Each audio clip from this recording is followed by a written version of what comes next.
Hi guys! Welcome back to my channel! How I made this İçli Köfte? Let's start with the meat preparation. Of course, we need the sheep meat, salt, cumin powder, black pepper, red pepper, parsley, onions, pepper paste. First, we need to cook the meat. And while I am cooking the meat, I will cut these onions.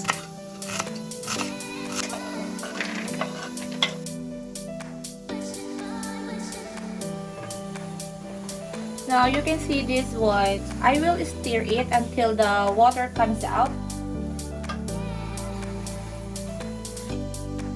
After putting the onions, we will stir it now.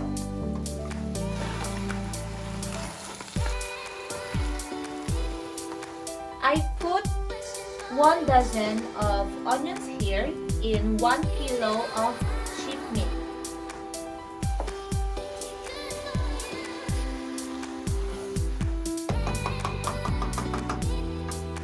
And we need to leave it for 5 minutes. So after 5 minutes, let's check.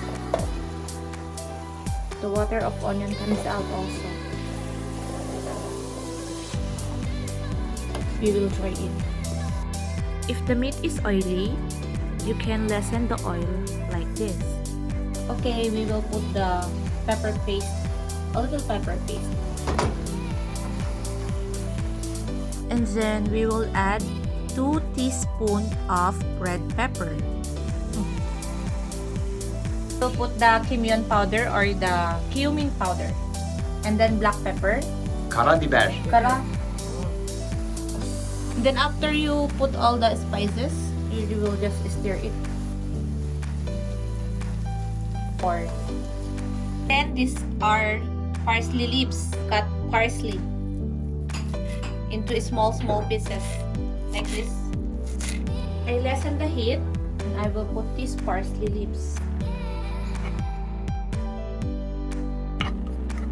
And then let's just stir it until it's totally combined.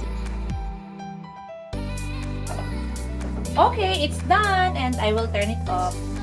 We will just let it cool. And now, we will be starting on making the kofte skin. Of course, we need the 2 main ingredients, the irmik and bulgur. So we need to combine the main ingredients. And I will just add the half pack of irmik. 1 teaspoon of salt. 1 tablespoon of tomato paste.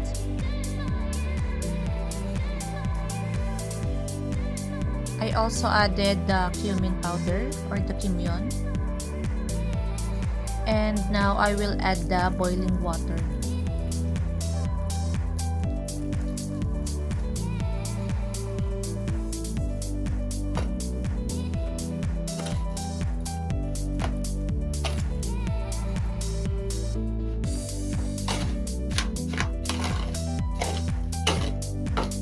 Of course, I need to wash my hands because I will be mixing this mixture using my hands. If you mix this by using your hands, maybe it will take you for about 20 minutes or 25 minutes.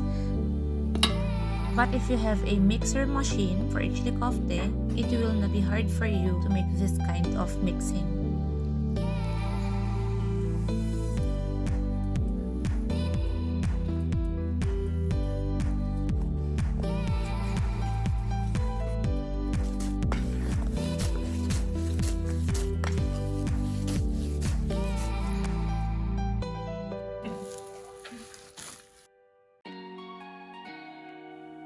First, I used half cup of flour. Continue to mix it until the flour is totally combined. Now is the testing time and it breaks. So I need to put the other half cup of the flour to make it more firm and combine it again. Okay, testing. And it's done.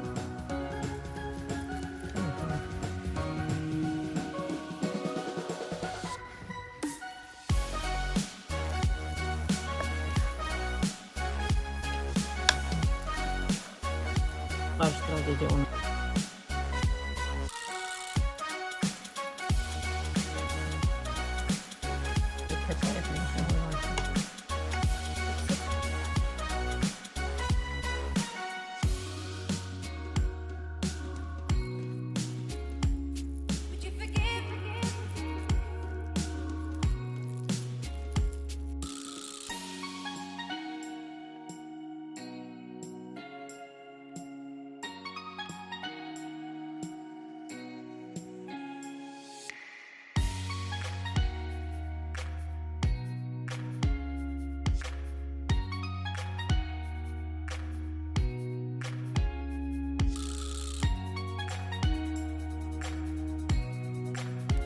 Salt.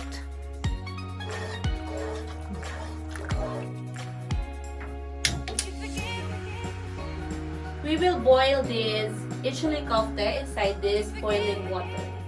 And now I will make ayran. They call it ayran here in Turkish. From yogurt.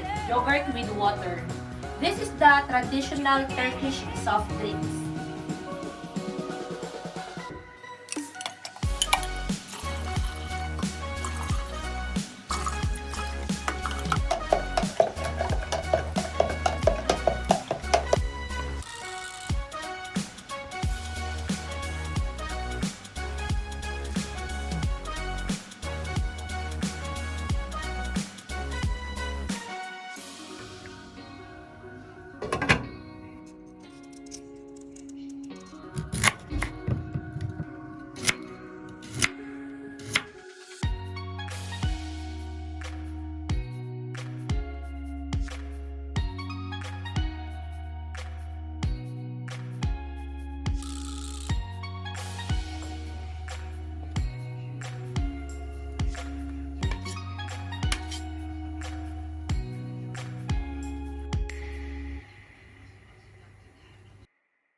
Now the İçli Köfte made by me.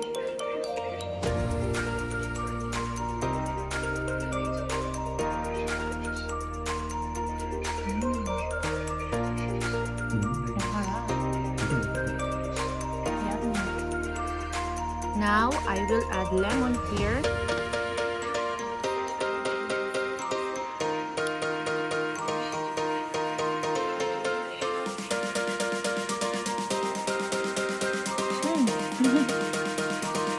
Mas masarap pag may lemon. Thank you again for watching my videos.